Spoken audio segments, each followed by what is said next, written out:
మీకోసం ఒక చిన్న స్టోరీ.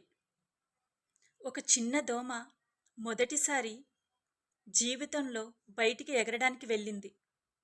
తిరిగి రాగానే తండ్రి నీకు ఎలా అనిపించింది అని అడిగాడు. అప్పుడు ఆ చిన్న దోమ ఎంతో సంతోషంతో, నాన్న నాకు చాలా హ్యాపీగా అనిపించింది.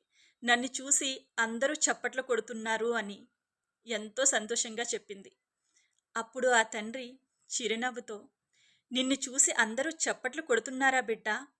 కాదు.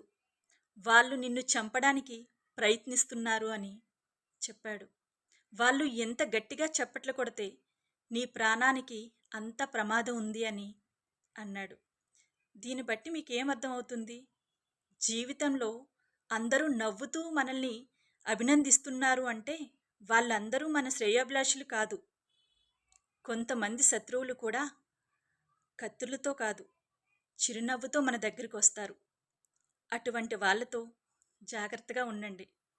మీకు ఈ వీడియో నచ్చినట్లయితే లైక్ చేయండి.